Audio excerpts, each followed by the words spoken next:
Hello నమస్తే welcome to diet menu.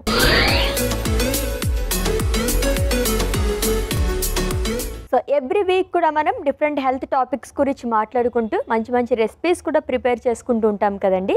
వారంలో first డేలోకి enter అయిపోయాం. సో ఫ్రెష్ వీక్ కాబట్టి ఈ వీక్ మొత్తం దేని గురించి ఎక్స్ప్లెయిన్ చేయబోతున్నారు అండ్ అలాగే ఏం రెసిపీ చేస్తారో చూద్దాం.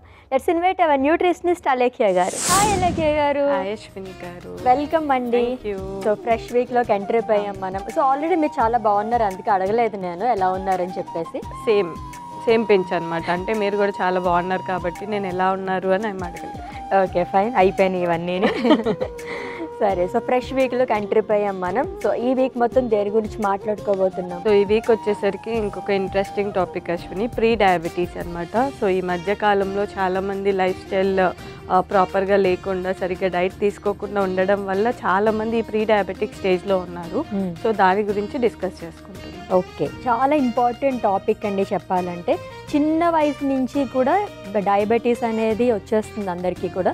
సో రాకుండా ఉండడానికి కూడా మనం మాట్లాడుకుందాం అండ్ ప్రీ డయాబెటీస్ స్టేజ్లో ఉన్న వాళ్ళు కూడా ఎటువంటి జాగ్రత్తలు తీసుకోవాలని చెప్పేసి మనం డిస్కస్ చేసుకుందాం. ఖచ్చితంగా. ఓకే, ఏం రెసిపీ చేస్తున్నారు మరి? సో ఈరోజు వచ్చేసరికి మనం ఓట్స్ ఆమ్లెట్ చేసుకుంటున్నాం. Oats omelette, okay nice omelette. So omelette అంటే ఎలాగో ఇష్టమే, దాంట్లోనే ఓట్స్ ఆమ్లెట్ ప్రిపేర్ చేస్తారంట. దీనికి కావాల్సిన పదార్థాలు అంటే ఇప్పుడు చూద్దాం. ఓట్స్ ఆమ్లెట్కి కావాల్సిన పదార్థాలు: ఓట్స్ పౌడర్, కోడిగుడ్లు, ఉప్పు, కారం, స్ప్రింగ్ ఆనియన్స్, పసుపు, ధనియాల పొడి, నూనె.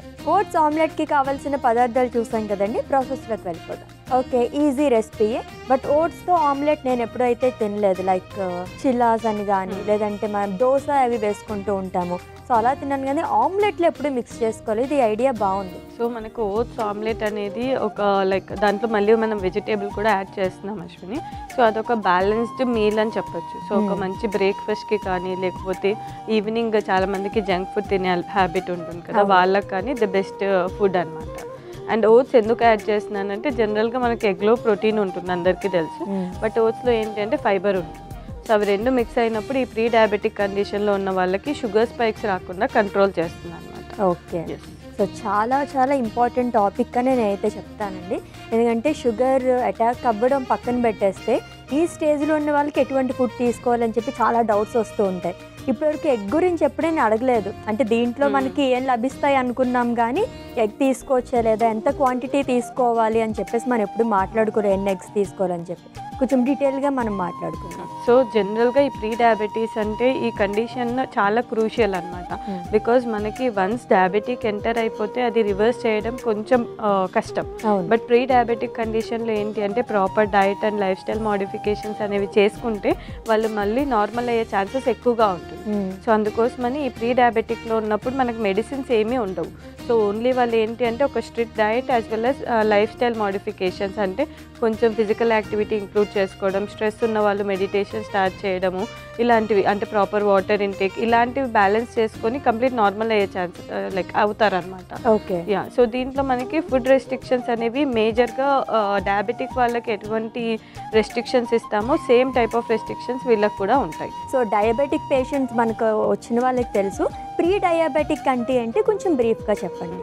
సో ప్రీ డయాబెటిక్ అంటే ఏంటి అంటే వీళ్ళకు కొన్ని ఎక్స్టర్నల్ ఫ్యాక్టర్స్ వల్ల షుగర్ రైజ్ అనేది అవుతుందన్నమాట బాడీలో.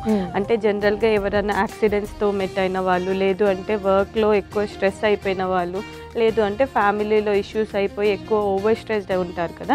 సో వాళ్ళకి ఏంటి అంటే బాడీలో కొంచెం హార్మోనల్ ఇంబ్యాలెన్స్ అయిపోతుంది. అంటే బాడీలో మనకి కార్టిసాల్ అన్న హార్మోన్ ప్రొడక్షన్ ఎక్కువ అయిపోతుంది, ఇన్సులిన్ ప్రొడక్షన్ అనేది తగ్గిపోతుంది అనమాట. సో అలా అవ్వడం వల్ల వీళ్ళకి షుగర్స్ అనేవి నార్మల్ మనకి ఎలాగా కంట్రోల్లో ఉంటాయి అలా ఉండవు, కొంచెం స్పైక్లో ఉంటాయి అన్నమాట. సో అప్పుడు వాళ్ళకి కొంచెం సిమ్టమ్స్ అనేవి అర్థం అవుతూ ఉంటాయి. ఎక్కువ నీరసంగా ఉండడం, తల తిప్పేసినట్లుగా ఉండడం, చాలా సివియర్గా హెడేక్స్ రావడము, ఫ్రీక్వెంట్గా రావడము అండ్ ఫ్రీక్వెంట్ యూరినేషన్, అలాంటి కొంచెం సిమ్టమ్స్ స్టార్ట్ అయ్యాయి అంటే ఆ స్టేజ్లో ఒకసారి చెక్ చేసుకొని మనకి డైట్ ఫాలో అయ్యి నార్మల్ అవుతారు.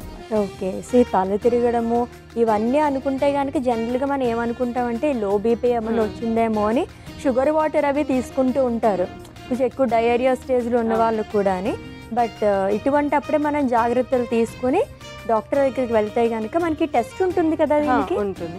అంటే మనకి ఇప్పుడు ఈ సిమ్టమ్స్ అనేవి ఒక రోజు వచ్చి పోవడం అలా ఉంటే పర్లేదు, కొంచెం అప్పుడప్పుడు అందరికీ వస్తుంటాయి. కాబట్టి ఇఫ్ ఇన్ కేస్ ఫ్యామిలీ హిస్టరీలో బోత్ మదర్కి ఫాదర్కి ఇద్దరికి డయాబెటిక్ ఉండేసి మనకి ఇలాంటి ఎపిసోడ్స్ అనేవి ఎక్కువగా వస్తున్నాయి అంటే మాత్రం కొంచెం జాగ్రత్తగా ఉండి టెస్ట్ చేసుకోవాల్సి వస్తుంది. సో జనరల్గా మనకి అందరూ ఏంటి అంటే ఇలా ఫ్లక్చువేషన్స్ ఉన్నప్పుడు ఇంట్లోనే గ్లూకోమీటర్స్ ఉంటే ర్యాండమ్ చెక్ చేసుకుంటారు. ఓకే. సో ఆ ర్యాండమ్ చెక్ చేసుకున్నప్పుడు మనకు 150 కంటే తక్కువగా ఉండాలి. ఒకవేళ లేదు ఎక్కువగా ఉంది అంటే అప్పుడప్పుడు మనకి తీసుకున్న ఫుడ్ వల్ల కూడా అది వేరే అవుతుంది. ఇఫ్ ఇన్ కేస్ నేను ఒక ఫుల్ మీల్స్ తీసుకొని చెక్ చేస్తే ఆబ్వియస్లీ ఎక్కువ ఉంటుంది. లేదు నేను ఒక రోటీ తీసుకొని 2 hours తర్వాత చెక్ చేస్తే తక్కువగా ఉంటుంది. సో ఈ ఓన్లీ ర్యాండమ్ టెస్ట్ని బేస్ చేసి చెప్పలేమన్నమాట. బట్ ఆ వాల్యూ అనేది మీకు కొంచెం సస్పెక్టింగ్గా ఉంది, కొంచెం ఎక్కువగా ఉంది అనుకుంటే అప్పుడు మనకి HbA1c అని చెప్పేసి టెస్ట్ చేస్తాం. ఇది ఏంటి అంటే 3 months నుంచి మన బ్లడ్ షుగర్స్, మన బ్లడ్లో షుగర్ మాలిక్యూల్స్ అనేవి ఏ రేంజ్లో ఉన్నాయి అనేవి తెలుస్తుంది అన్నమాట. సో దాన్ని బట్టే మనము ప్రీ డయాబెటిక్లో ఉన్నారా, నార్మల్ ఉందా, డయాబెటిక్లో ఉన్నారా అనేది డిసైడ్ చేస్తాం. Okay done. సో ప్రాసెస్లోకి వెళ్ళిపోదాం. మనం ఏం చేయాలండి ఫస్ట్? సో ఫస్ట్ మనం దీంట్లో ఎగ్స్ బీట్ చేసేసుకుంటాం.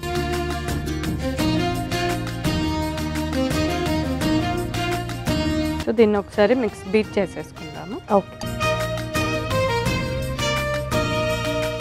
ఫస్ట్ వచ్చేసరికి నేను ఓట్స్ని పౌడర్ చేసి పెట్టుకున్నాను. ఇది 1 స్పూన్ యాడ్ చేసుకున్నాను.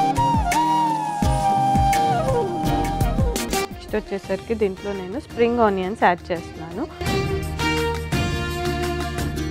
నెక్స్ట్ కొద్దిగా పసుపు, కొద్దిగా ధనియాల పొడి, కొద్దిగా కారం, ఓకే, అండ్ కొద్దిగా ఉప్పు. సో దీన్ని మొత్తం మళ్ళీ ఒకసారి బీట్ చేసుకుందాం. డన్. సో ఇప్పుడు ప్యాన్ పెట్టేసుకుందాం. ఓకే. సో ఫస్ట్ కొద్దిగా ఆయిల్ వేసుకుందాం.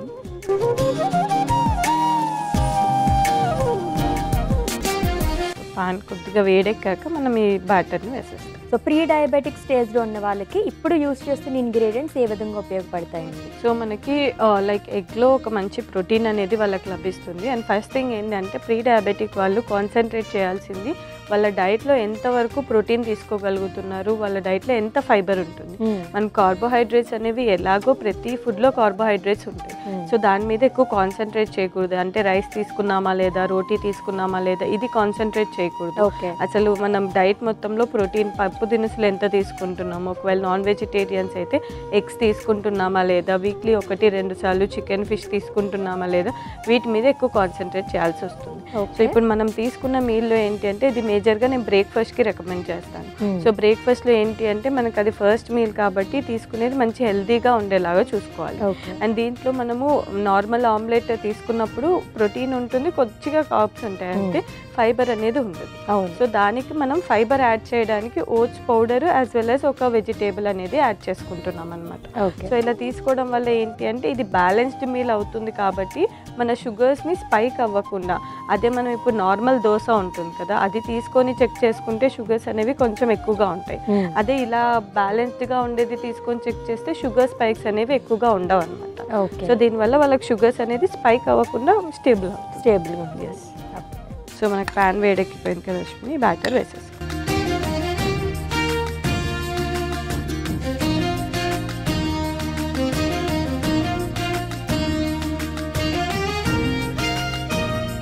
ఎప్పుడైనా ఎగ్ని కొంచెం బాగా బీట్ చేసి వేసుకుంటే అది ఆమ్లెట్ చాలా పఫీగా వస్తుంది. అవును, జనరల్గా కలపడం కంటే బాగా బీట్ చేస్తే బాగుంటుంది.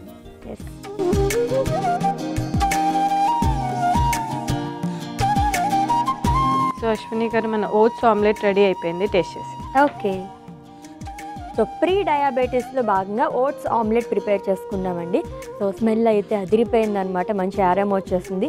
టేస్ట్ చేసే ముందు దీనికి కావాల్సిన పదార్థాలు, తయారీ విధానం ఒకసారి చూద్దాం. ఓట్స్ ఆమ్లెట్కి కావాల్సిన పదార్థాలు: ఓట్స్ పౌడర్, కోడిగుడ్లు, ఉప్పు, కారం, స్ప్రింగ్ ఆనియన్స్, పసుపు, ధనియాల పొడి, నూనె.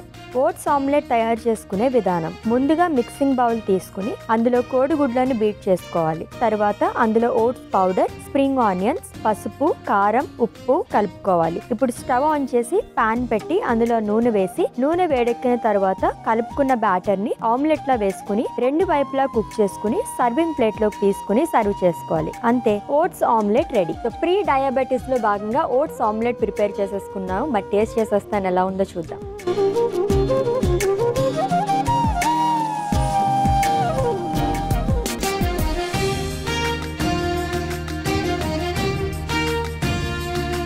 సో ఆబ్వియస్లీ ఆమ్లెట్ అంటే నాకు చాలా బాగా ఇష్టం కాబట్టి దీంట్లో ఓట్స్ పౌడర్ వేసినట్టు అస్సలు తెలియట్లేదండి.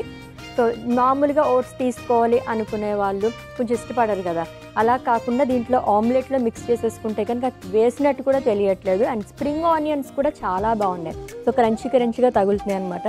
ఓవరాల్గా రెసిపీ అయితే యమ్మీగా ఉంది. థ్యాంక్ యూ సో మచ్ అండి, సూపర్గా ఉంది. కావాలంటే ఒక వెజిటేబుల్ యాడ్ చేసుకుంటే కూడా ఇంకా బాగుంటుంది. అవును, థ్యాంక్ యూ. ప్రీ డయాబెటీస్లో భాగంగా ఓట్స్ ఆమ్లెట్ ప్రిపేర్ చేసేసుకున్నాము. సింపుల్గా అండ్ చాలా యమ్మీగా ఉందండి. మీరు కూడా తప్పకుండా ట్రై చేసేయండి.